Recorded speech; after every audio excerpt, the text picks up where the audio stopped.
Her story begins with loss, but it doesn't end there. Through faith, surrender, and the miracle of two home births, today's guest found redemption and purpose on the other side of heartbreak.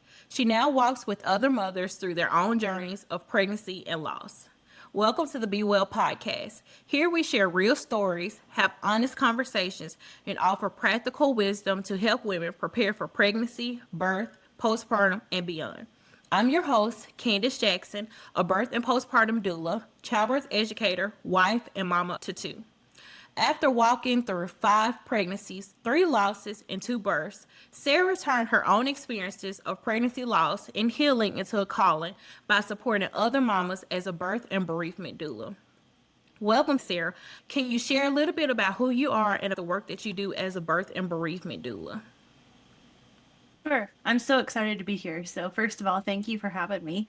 So my name is Sarah, and like you said, I am a birth and bereavement doula. So I specialize in supporting moms through loss and through pregnancy that comes after a loss. So I'm kind of known online as the pregnancy after loss doula. That's kind of my shtick, I guess. So I live in the mountains of Western North Carolina with my husband and my 2 living kids and our puppy dog.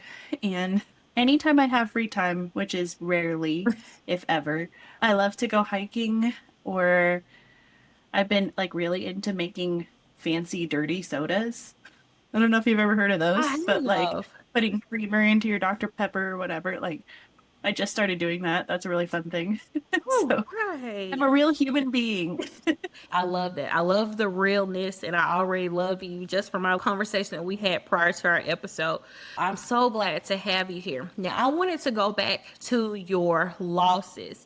Can you start at the beginning of that journey? I don't know the placement of those losses, how they are between, your living children. So let's just Yeah. talk about the losses that you've experienced. Yeah. So our very first, actually, all 3 of our losses were before we had any living children. Okay. So that's the correct order. It's 3 losses and then 2 living babies so far. So our very first, well, I guess before we even ever got married and ever really, like, we knew that we wanted children when we were engaged. And I went in for, the well woman check that every girl has when she's engaged before she gets married. Right. And I had a bunch of weird symptoms that they couldn't put on anything. They just told me I had probably some undiagnosed autoimmune disorder, and they couldn't figure out what it was and couldn't diagnose it. I still don't have a diagnosis for whatever it is. And but they did tell me, based on my symptoms and what they could find, that I probably would have a hard time getting pregnant. So we went into our marriage knowing God might not ever give us children, Right. but we would really love to have children. And I come from a family of 5 kids. My husband comes from a family of 3 kids, and his parents couldn't have any more after the 3rd one, and they wanted more, and God shut that door for them. So we wanted a big family. We wanted 5 or 6 kids. We just weren't sure what God was going to do. And so fast forward, we got married in 2019. And at the end of 2020, we started trying for our first baby. And we tried maybe 2 cycles and got pregnant with our first baby. We found out we were pregnant the Sunday after Thanksgiving. And we were so excited. And I don't know how many details you want me to share, because I can share a lot of. Yeah, however much you want to share, I'm open to that. So we found out we were pregnant, and we were so excited. We were like, see, God did this, and we could get pregnant. And the doctors were wrong. And we were so excited. So that was the Sunday after Thanksgiving. And then 2 days before Christmas, I had just a little bit of spotting. And at that point, I was already a doula. I had been a doula. I did my doula training in January of 2020. This was December of 2020. So not quite a year. So I knew that spotting during early pregnancy can be normal, but my mom intuition, I don't know, call it that, call it God, I don't know, but I knew something was wrong. And I said, we need to go to the doctor. And so we called. There's only one OB in our entire county, so only one choice. And there's no home birth midwives in our whole county either. So really only one choice of providers to call. So we called them and they said, yeah, come on in. We'll do an ultrasound. We'll check and see if everything's fine. But you can't bring your husband because of COVID. Mm. So I went by myself. And I'm trying to tell myself, the truth is that women spot during the beginning of pregnancy, and that's normal as your uterus grows, your cervix changes, and it's normal. And trying to calm myself down. And the OB, there's two OBs with this practice, and the one that they gave me was 8 months pregnant herself. Oh, wow. And so they started the ultrasound, and I knew immediately that I should have been 7 weeks along, and this baby was too small to be 7 weeks. And sure enough, they said, hey, there's no heartbeat. Do you know what that means? And I was like, yeah, I know what that means.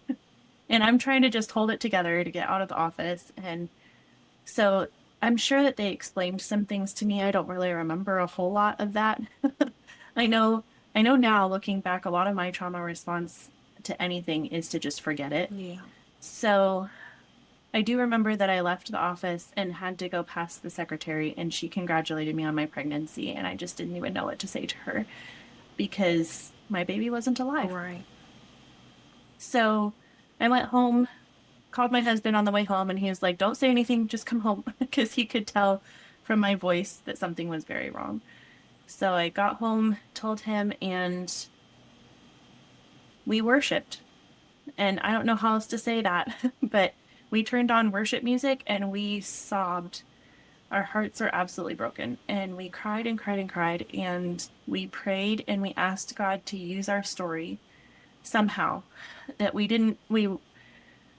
I was terrified that going through something like loss, and I knew that there was a lot of grief ahead, that would break my faith and that I would lose my faith in God. Yeah.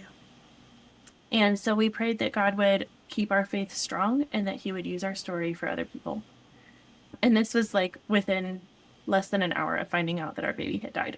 And looking back, that was God's grace that was even our response. And I'm thankful for that, even as it was the hardest day of my life, or one of them.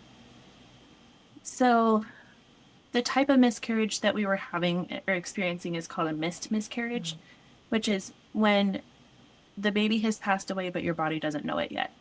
And it can take weeks or even months for your body to figure it out and deliver a baby. So, and this might be too much, I don't know, but there's 3 different ways to manage a miscarriage. You can take a pill at home and induce the miscarriage.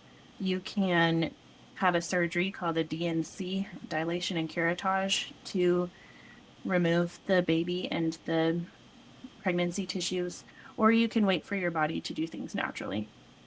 And we chose that third option because I wanted the closure of giving birth to this baby. So being a doula, I turned on my research sciencey brain, and I spent so much time researching and trying to figure out what a miscarriage could look like and trying to understand what was happening in my body and what, all of that. And so I was still pregnant, but with a baby who was no longer alive and just felt like a living coffin, really. And it was hard. So we also decided at that time, my in-laws were coming in the very next day for Christmas. Because this was December 23rd. They were coming in Christmas Eve. We were planning on telling our families on Christmas Eve that we were pregnant. And so we needed to tell them what was happening so that they wouldn't be like, why are you guys such a mess? Right. So we called both sets of parents. My parents lived at the time in Arizona. We live in North Carolina, and my in-laws live in Wisconsin. Okay. So kind of all spread out. But we told our parents, you guys are grandparents, but you have to wait until heaven to meet your grandbaby. And so they cried with us, and they grieved with us, and they prayed with us, and they really loved us so well. And eventually we told our siblings as well. And then my in-laws came in the very next day, and my mother-in-law and my sisters-in-law really just took over Christmas.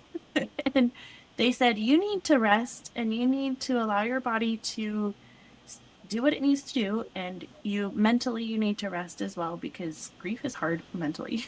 And so they did all the cooking. They cleaned my apartment for me. They did everything and just let me be what I needed to be. So fast forward, we went on New Year's Eve to confirm, and sure enough, nothing had changed and everything was the same. And our baby, there was still no heartbeat, but I still had no symptoms really of miscarriage. Um, so that was New Year's Eve. And then on January 5th, I finally went into labor. And I call it a labor because my uterus contracted. I checked my cervix and my cervix was dilating. Like it was a legitimate labor. And we were at a basketball game and I told my husband, we need to go home because I'm going to miscarry tonight. And so we went home. I told him to just go to bed because I didn't see any point in him being up for, Right. for all of this. I just knew that it was going to take time to, just like a labor. Labor takes time. Until about 3 a.m., I thought I was going to throw up. But I was, at that point, sitting on the toilet and I could not get up from the toilet because I was bleeding so much. And so if you're listening, that is not a normal level of bleeding. But I did not know that at the time. And so I thought I was going to throw up, and I called for him to bring a bag or something so that I could throw up into it. And instead, I passed out into his arms. Oh, bless your heart. And he caught me before I hit the ground, which was like another mercy of God because I would have for sure had a concussion. And I came to him freaking out. My husband is 6'5" and a very like controlled man, and I've never seen him panic like that in my life, in his life, the life that we've had together. And so he helped me to change my pants because I had bled through them and put on 2 pads. And in the time that it took me to stand up and pull my pants up, I had bled through both pads and my pants, which is not a normal level of bleeding at all. I was hemorrhaging for sure. So he took me to the emergency room. It was faster for us to just go than for them to come to us. Rural Mountain, Western North Carolina. So we got to the emergency room, and that nurse was more concerned about COVID screening than she was about the fact that I left a trail of blood coming into the hospital. So she's asking me, do you have a fever? Are you having trouble breathing? And my husband, big 6'5" man, says, my wife is going to die if you don't get her in, and started trying to push my wheelchair into towards a triage room or something. And she called security on him. So they escorted him out, and they weren't going to let him into the ER anyway because COVID, but escorted him out, and he wasn't even allowed to wait in the waiting room for me. And when a doctor did come, I was put in a triage room, and when the doctor did come, he hadn't been debriefed about anything that was going on with me. So he knew I was pregnant, and that was all he knew. And so he's asking me, like, has anyone in your family ever had a loss before? And, like, background questions. And I'm literally bleeding out in a hospital bed. So I'm doing my best to answer, but when you've lost that much blood, it's really hard to be coherent. And so I don't remember a whole lot there either, but I did grab his arm and said, I need you to understand that I'm going to pass out again. And then I did. Passed out again. And when I came to, I had IVs in both arms, and I could hear the doctor saying that if I didn't wake up soon, they would have to do a transfusion. And that was another of God's graces, is that I woke up and the IVs did enough to where I did not need a transfusion. But they determined that my baby was so stuck in my uterus and just did not want to be born. So they told me, this is what they said. They said, we're going to give you this pain medication, and then we're going to use like a little bit of suction to clean out some blood. What my chart said was that they did a dilation and evacuation, a D&E, which is the pill that they gave me that they said was pain medication was a cervical ripening agent, Cervidil, which caused my cervix to dilate, and then the tube to suck out the blood sucked out my baby. And so they lied to me about what they were doing, which just added trauma to what was already traumatic. Right.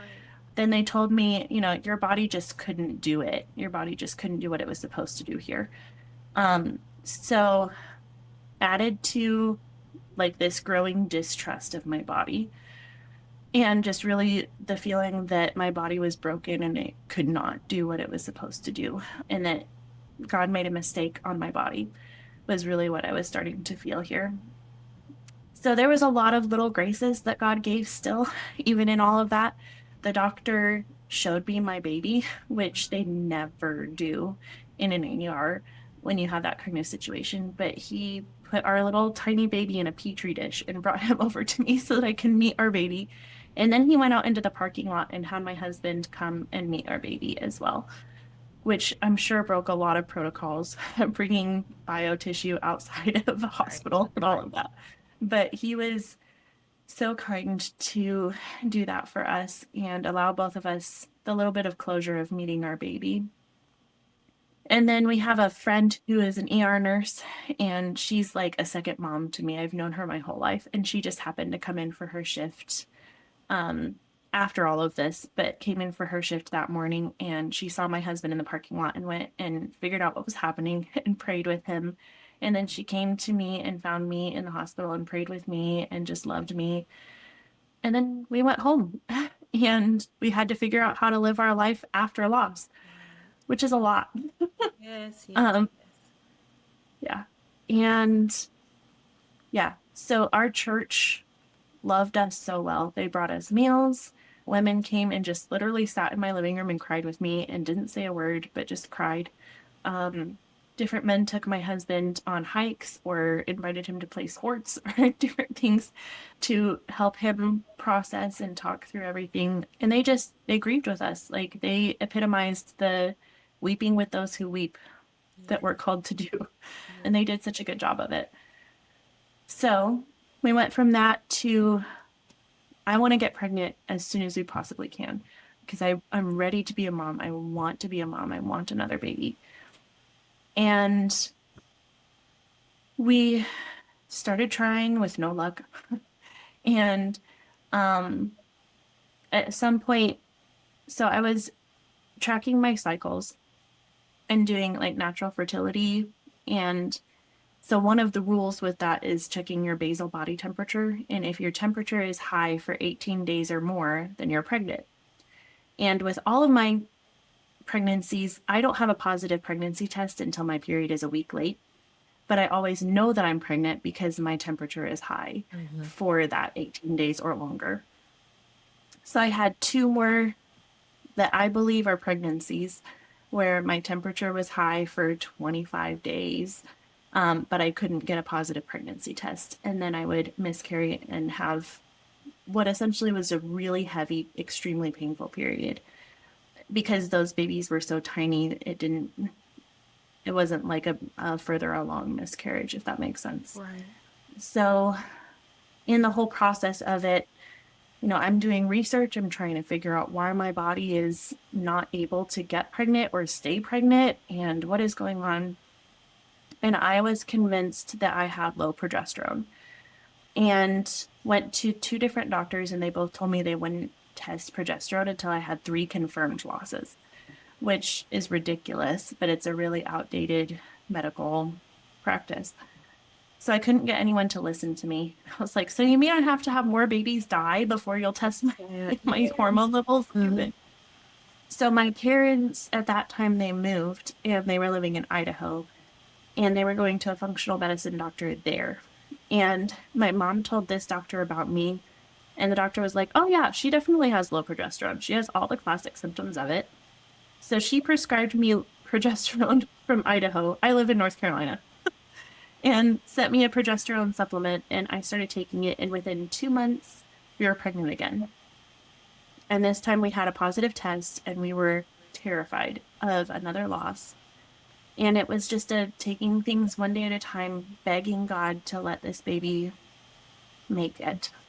Right. And so when we passed the point that we lost our first baby, we were like, okay, we passed this big milestone. What's the next milestone? And like every week was felt huge to me to make it that far in another pregnancy. And when we made it to 20 weeks, I was like, we're halfway, we did it. And then we made it to viability week, and we were like, what? It was like every single milestone we celebrated, and we chose. whether we got to meet this baby or not, we're going to celebrate him. And we're going to love him for as long as God gives him to us. So in my state, in the state of North Carolina, home birth midwives are not licensed. But we live right across the border from South Carolina, and home birth midwives are licensed in South Carolina. And it just so happens that my dad's best friend, his sister, is a midwife an hour from us in South Carolina. And so I've known her a very long time, and I grew up with her nieces and nephews, and I told my husband, I don't want to have our baby in a hospital because I just don't trust hospitals anymore. Right. And we had already talked about having a home birth before all of our losses and infertility and stuff. But that first loss just kind of solidified for both of us that if we could have a home birth, we wanted a home birth. So we called Amy at the beginning of our pregnancy, the one that we actually had a positive test for. And we called, her name is Amy, and I said, Amy, I want you to be my midwife. And she knew a lot of my history and my story, and she was like, yep, I want to be your midwife, and let's do this. And we'll do whatever we have to do to make this happen. So as my pregnancy continued, she was like, so we have to find a place for you to give birth because it would be illegal for me to come to your home in North Carolina. So we need to find a place in South Carolina for you to give birth. And so the original plan actually was to deliver at Amy's parents' house. But then her aunt was going to be in France for the entire month of our due date. And so Aunt Bonnie was like, just use my house. You can have a full house to yourself and deliver your baby in my home. And the Lord worked that out so perfectly. So in February, our baby was due in February. I was 40 weeks and 5 days, so I'd already passed my due date. And I was at my cousin's bridal shower and started having contractions. And I was like, my aunts, my cousins, my mom are all here. And if I tell any of them I'm having contractions, they're all going to freak out and they're all going to jump in the car with me and try and get me to the hospital, like immediately. We're not going to do this. And my mom was my doula. So I kind of told my mom, I think I'm having some contractions, but let's not tell anybody else. And she's like, okay, cool. And, early labor can last forever. So Right. whatever. So that was at like 4:00 in the afternoon. And we got home from the bridal shower and I told my husband, I really want this baby out. So let's go for a walk. But it was pouring rain and we lived in this tiny little apartment. So we went to the grocery store and we walked 1.5 miles up and down the aisles in the grocery store. Just trying to get labor to keep going. Yeah. And I'd had some prodromal labor a couple nights before that, but nothing like really serious or anything. So about 2:00 in the morning, I woke up and my husband, and I was like, I can't sleep through these contractions anymore. They're getting pretty intense. And he's like, well, are you tracking them? And I was like, no, why would I track them? And so he made me start tracking them and they were like 3 minutes apart. He's like, we need to go. Yes. So we called my mom and we all drove down to Greenville, the 1.5 hours, and laboring in a car is not fun, but we did it. So we got to Aunt Bonnie's house and we called Amy and I said, I'm pretty sure this is just early labor. Like these contractions don't feel strong enough to be active labor yet. She's like, okay, well, call me when you think that it's active labor. And so about 10:00 in the morning, my husband called Amy and was like, yeah, so contractions are lasting 1.5 minutes and they're about 2 to 3 minutes apart. And I was like, but they're not strong contractions yet. So Amy came over and asked if she could check my cervix. And I gave consent for that. And my cervix was pointing at my back. And she was like, I don't think you're in active labor yet. I think you're right that contractions aren't strong enough yet. But your back is out. So if you can get your chiropractor over here to adjust you, I think that'll start us into active labor. So we called our chiropractor, and when they got out of church, they came over and Sam adjusted me during labor, like right there. And literally her adjustment just shot me into active labor. Like it went from talking and laughing and joking through contractions to I really had to focus on Right. contractions, and they took all of my attention. So and my husband and my mom were like, "Whoa, that was fast." And I could hear Sam going, "Okay, if she's in active labor, then she's going to start doing this with her body." And then I would literally start doing that thing. And she's like, "And as the baby comes down, she's going to start doing this with her body." And I would start doing that thing. And it was just started, even in labor, started like restoring my faith in my body that this is what my body was made to do, and my body's doing it. Yes. And I'm doing what I'm meant to be doing here. Right. And it was intense, but I wouldn't call it painful yet. Not at that point. So I got into a birth pool, and it was wonderful, like the best part of my whole labor, being in that birth pool, and it was awesome. And I just got into this really deep labor land, just zoned in. I don't remember a whole lot just because I was so focused on, laboring. So I don't know when my husband and my mom called the midwife, but she eventually was there. And she had a student and a birth assistant. And, they all took turns pouring water on my back and doing hip squeezes and all the things. And I was very focused on my husband. I needed him there. And I do remember he left to go use the restroom, and I had a contraction while he was gone, and it was the worst contraction of my entire labor. Like, it was horrible.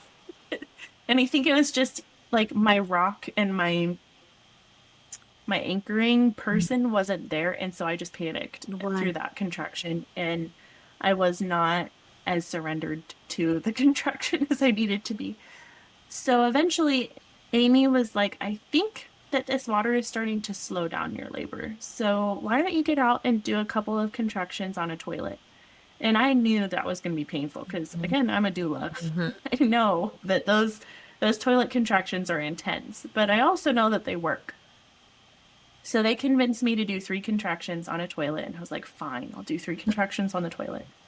And it was the worst. It was horrible, but it definitely brought my baby down, and I started feeling like I was going to poop. And so, which if you know anything about birth, you know that means baby's really low. It's time. So Amy was like, "I think something's wrong. I think there's something weird going on." So she asked for permission to do another cervical check, and I said yes. And she said, "Yeah, your baby is stuck on your pubic." And she said, "I never do this, but I need you to labor on your back. And I never have moms labor on their back. But I need you to do this so that gravity can help pull the baby under the pubic bone and come out."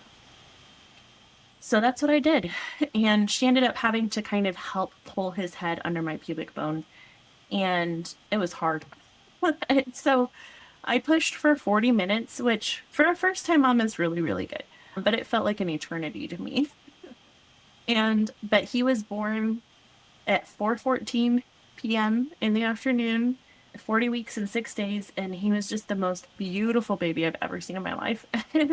When pulled him up to my chest, and when he came out of my chest and he started crying, it was the most beautiful sound I've ever heard.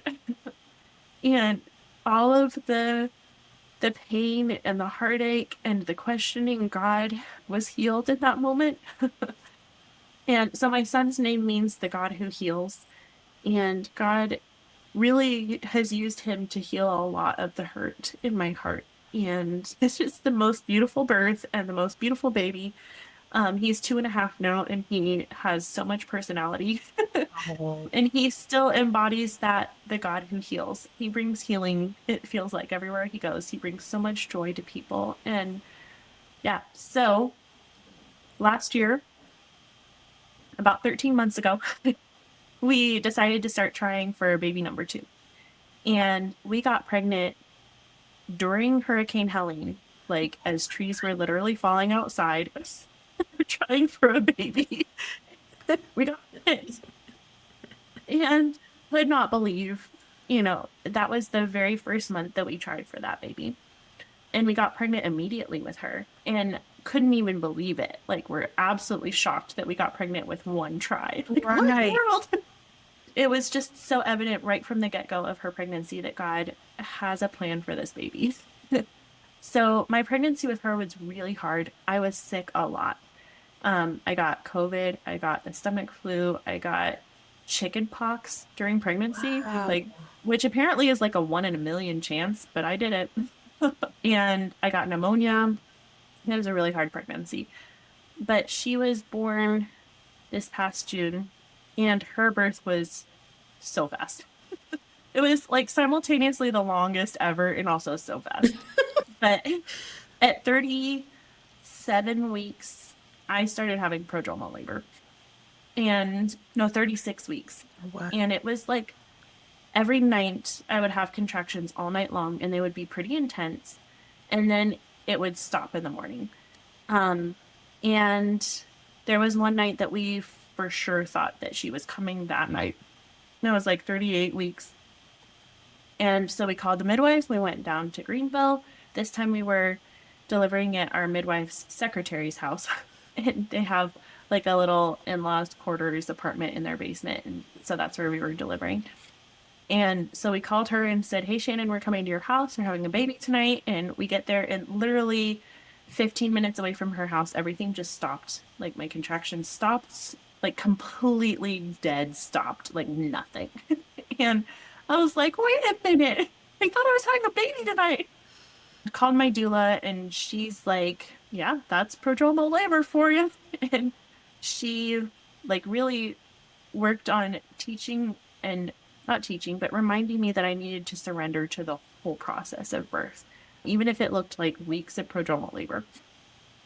And so I had 3 more weeks of prodromal labor. And so it was a little over a month all told of prodromal labor every night and labor quitting every morning. And, I'd have random contractions throughout the day, but nothing consistent. And then it would be consistent again all night long, and then it would stop. And God was really working on me to say, "Hey, Sarah, you can't control labor. You cannot control birth. You cannot control how life comes into this world. And you need to surrender all of this to me."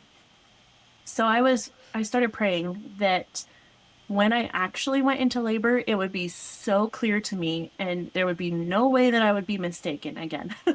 So every night I would be like, "All right, I think this might be it. No, it's not it. This isn't clear." And I'm praying that God will make it clear. And I would wake up and it would be done in the morning.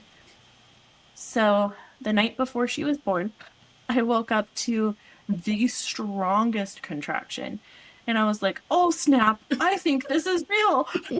And I went to use the restroom, and I was thinking, okay, if contractions last like this for an hour, then I'll wake my husband up.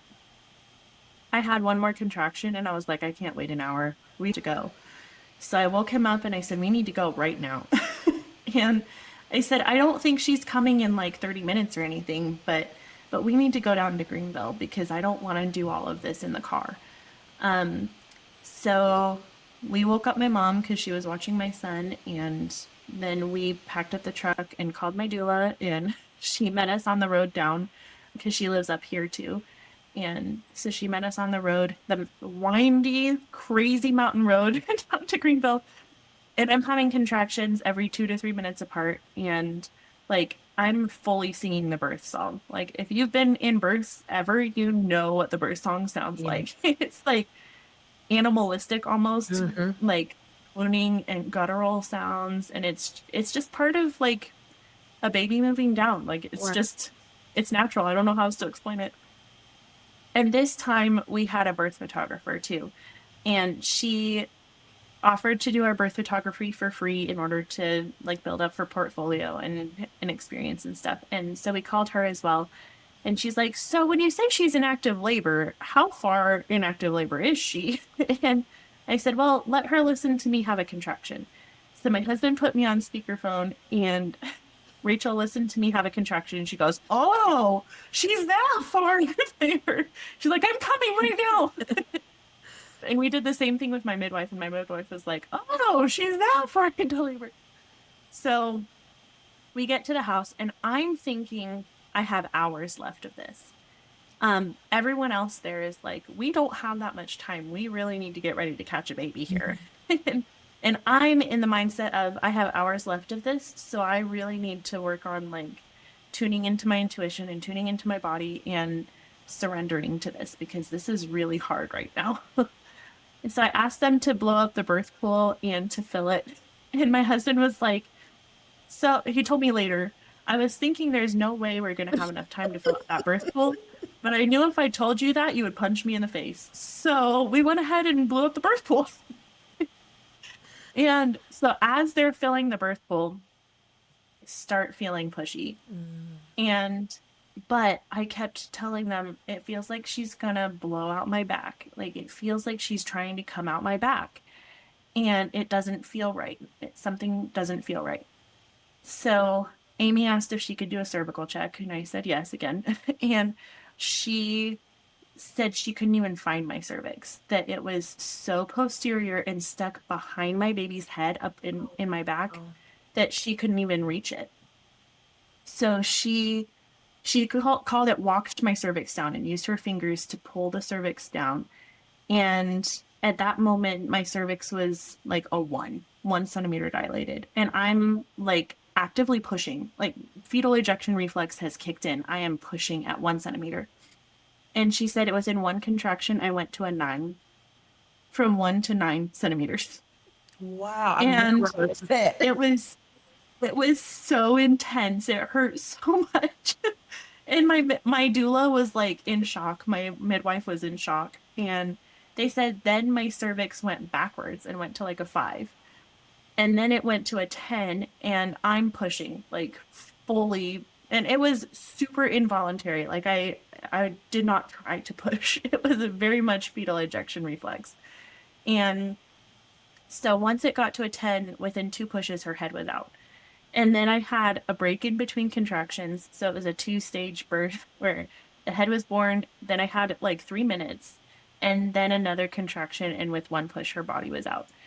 And by that point, I was in a runner's lunge when she came out. So I caught her and I pulled her up to my chest. And it's the same, like, I don't even know how to explain the euphoria of holding your baby after long heartache and being terrified that your baby's going to die, because that was the majority of my experience, is that my babies die.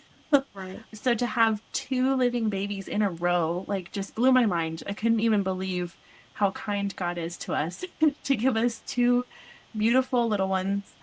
Um, and so her name means God is gracious. And she is almost 4 months old. She'll be 4 months old on Monday. And she just epitomizes that God is so gracious to us. And I'm so thankful. So part of my really precipitous birth is my placenta came out fully intact, but my amniotic sac did not. Okay. And so Amy told me, she's been a midwife for 30 years, delivered hundreds of babies. And she's like, I've had a couple of births where moms have retained amniotic sac. And she said the body always expels the amniotic sac itself. You don't have to worry about any issues, any infection, because the body does it itself. If it was placenta, then I would be worried. We would send you to the hospital to get that placenta removed. But since it's amniotic sac, I'm not at all worried.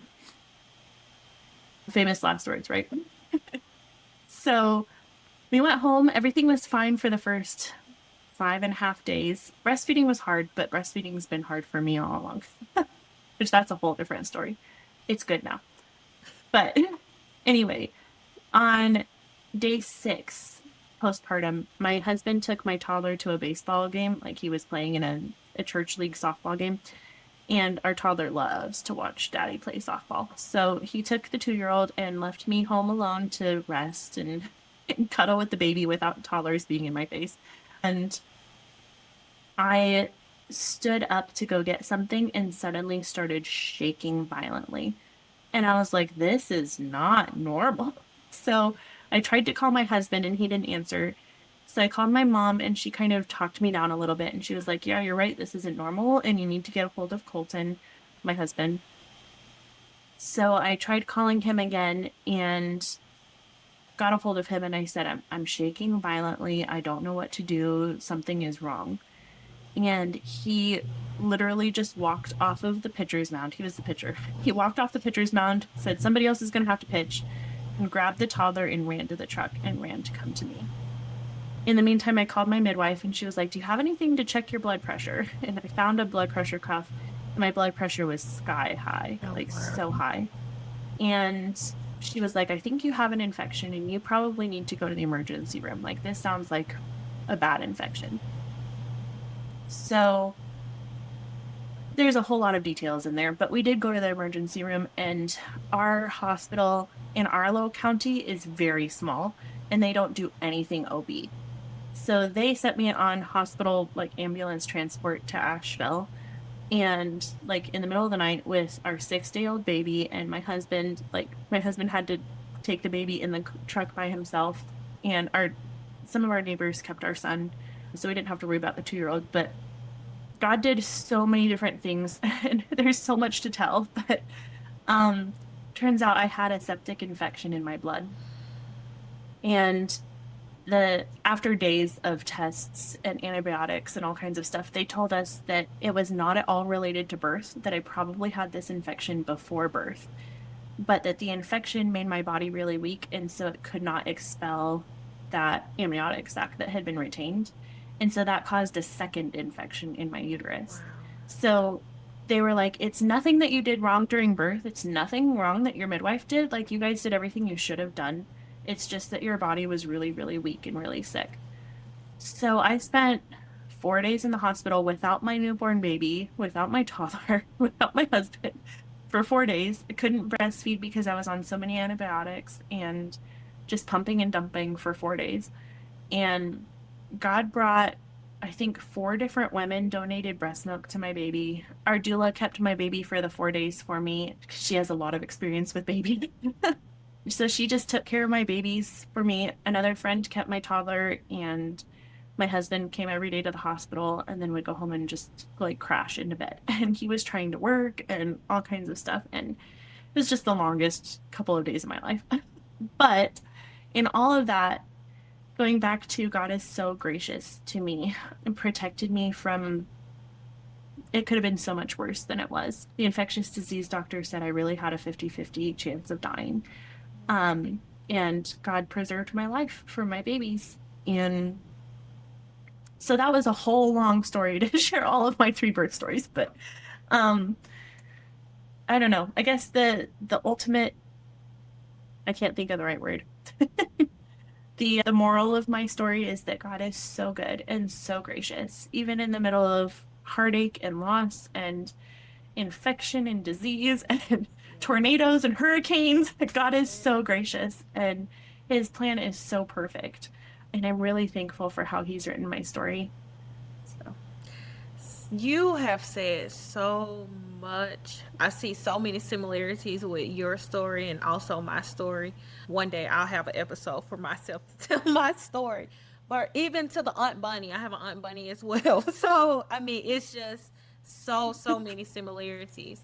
But there's one thing that I want to ask you. So, how do you feel, or what advice do you have for women that are trying to navigate the system, the medical system, if they're experiencing a miscarriage? Because I personally, for me also, I was kind of written off when I went to the hospital not knowing what was oh happening yeah, when I was we all miscarrying. are. Yes. So what Yeah, advice do you have for women? Because at that time I wasn't a doula, and so I didn't have the right. knowledge that I have now. So what would you tell a woman that's unsure of what she's experiencing and she's going to the hospital and they're just telling her, "Oh, whatever you're experiencing is normal, just go home," because that's what I was told. So what would you say Yeah. to that mom? Listen to your intuition. That God gave us an intuition for a reason. And so learn how to listen to it and then do. And then advocate for yourself. Like, if you think something is wrong, ask for a second opinion, a third opinion, however many opinions you need. Um, and yeah, those 2 things would be my advice. Also, if you already have enough information to know, there are bereavement doulas out there, and we are trained to support. I train bereavement doulas now, and I train all of my bereavement doulas to support moms through miscarriage and like loss all the way up through 40 weeks. And so we know what looks normal and what doesn't. And so if you know someone, if you can find a bereavement doula, then get one.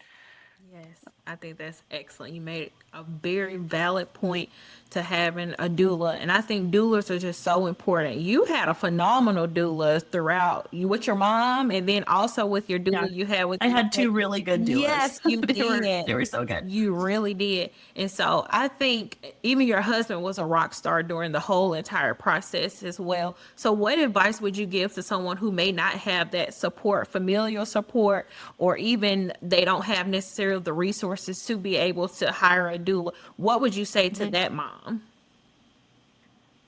Do your research. If you don't have the resources for a doula, childbirth classes are a little cheaper than a doula. Yes. So try and take a childbirth class. Even the hospital one if you have to, although hospital childbirth classes are not great. Yeah. But learn as much information as you can. Follow doulas on Instagram. Do whatever you need to do to get as much information as you can because knowledge is power. Yes. And then if you have a partner, which I know not everyone who has a baby has a supportive partner, but if you do, make them learn as much as they can too. And then find a provider that you absolutely trust. A huge part of all of that was that we trusted Amy, our midwife. Like during Josiah, our rainbow baby's birth, I tore, and it was very triggering for my husband because he all he saw was blood. And the last time he had seen that much blood, I passed out Right. and almost died. And so it was very triggering for him, but he could look at Amy and see that Amy was calm and Amy was in control and she knew what was going on and he trusted her. So he didn't panic because Amy wasn't panicking.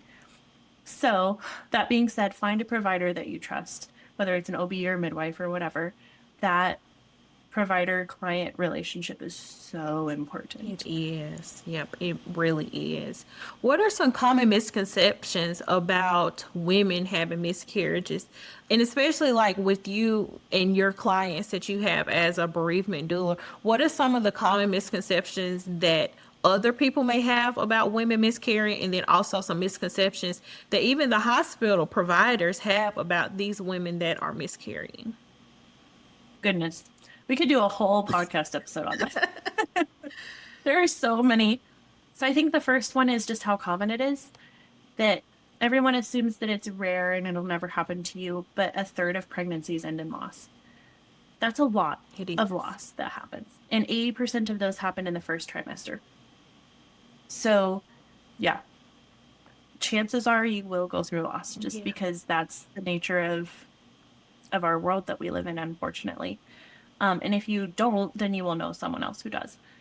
So one third of pregnancies end in loss. That's a huge misconception is that everyone thinks that it's rare because people don't talk about it. Yes. We Another misconception I think that so many moms have is that your miscarriage is your fault, and it's not. Your miscarriage is not your fault. So if you're listening and you've been through miscarriage, please, please know it's not your fault. It's not something that you did.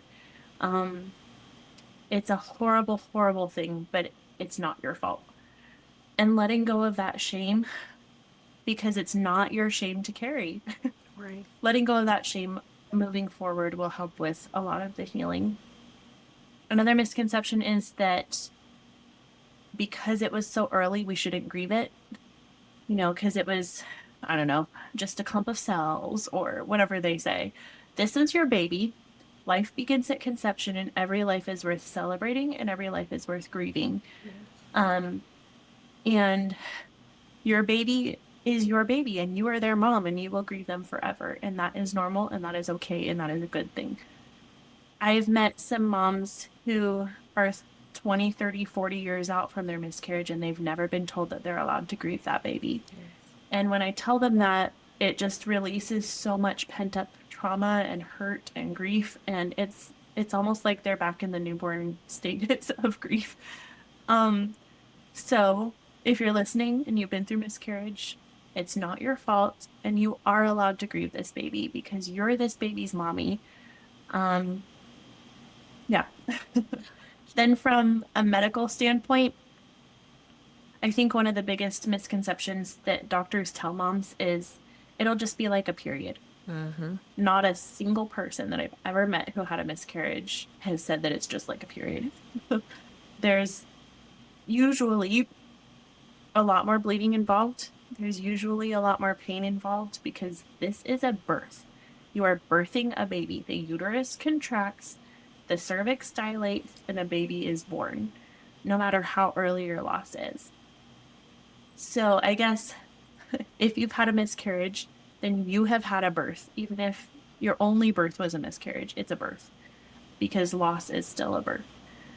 So When I experienced my miscarriage, it was in 2019, and I was 8 weeks pregnant at the time.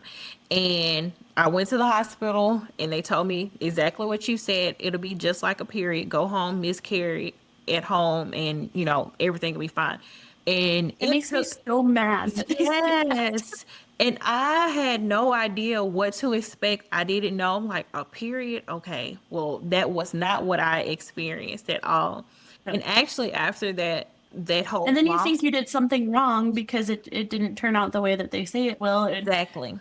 Oh, Exactly. it's so frustrating. Yes. And after that, I held so much shame because it was like I had told all of my friends, my family, everyone that I'm pregnant. And no one at that time that I had known, family or otherwise, had experienced a miscarriage. I was the first person. And so when I got pregnant the following year, actually, with my oldest daughter, I waited until I was 7 months pregnant until I saw a provider. I waited that long because, for one, I was scared. And then for two, You are so not the only one. yes. Yeah, And not even close. so, and I was so scared, and I didn't want to go to see a provider and they tell me where something is wrong. It was like part of me was in denial. I didn't want to hear any bad news, but then the other part of me was like, I felt shame because of what I had gone through and no one else had experienced.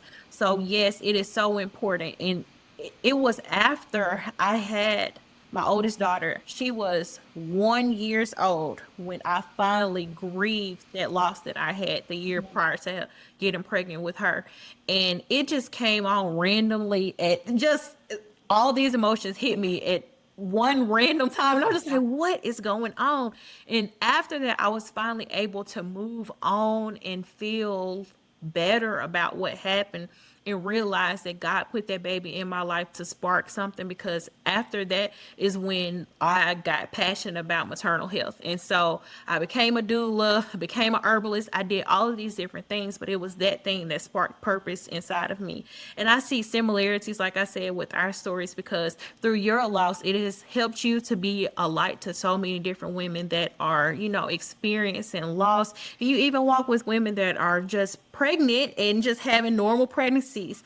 And so I am grateful because through you, God has allowed you to be able to help so many women through your story and sparking that purpose in you. And I'm so, so happy to have you here, So I want My goal all along has been, well, I started the pregnancy after loss doula in between my first two miscarriages. okay. That I just knew no one was talking about loss, Right. and I needed to. And so I was talking about loss and pregnancy after loss, having never been pregnant after loss myself and having never had a living baby myself. And I was talking about it. And my goal all along has just been, God, please encourage and bless one woman, even just one. And the amount of women that he's brought into my path, hundreds, that I've gotten to hear their stories and gotten to love their babies alongside them. I mean, some of them are named like Granddaddy Longlegs is one of the babies that I've loved his mama.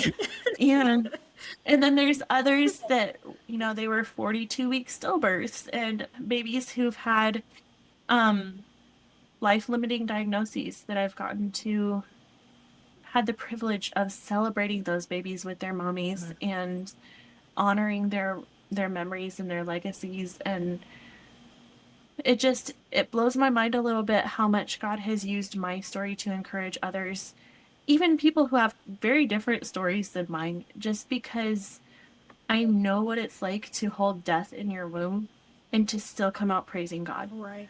And that is so not me. We were just talking about, my husband and I, that if it was up to us, we would have given up on God altogether. We would have left the church. We would have said, God took our baby away, and so he doesn't deserve our faith and our worship. But God is too gracious to give up on us, and he has turned our mourning to joy. Yep. And I'm really thankful for that. Yes. I am so inspired by your story, and I'm sure all of our listeners will be inspired by your story as well. So, can you tell everyone where we can connect with you? Where can they find, all of your information? If you have a website, an email, your social media handles, anything that you want to share. Sure. I'm most active on Instagram, so my handle is PAL doula, so pregnancy after loss. I just shortened it into 3 initials. So PALDOULA, pal doula, is my Instagram. I am on Threads. I'm not super active on there, although that I found you. My Facebook is Pregnancy After Loss Doula. My website is pregnancyafterlossdoula.com. Reach out to me any of those places. All right. Well, thank you so much, Sarah. What I love most about your story is how it reminds us that healing doesn't mean forgetting. It means learning to live with both love and loss in the same breath. Whether your motherhood journey has been marked by joy, pain, or something in between, I hope today's conversation reminded you that you're not alone. Please take a moment to share this episode with another mama who needs to hear it.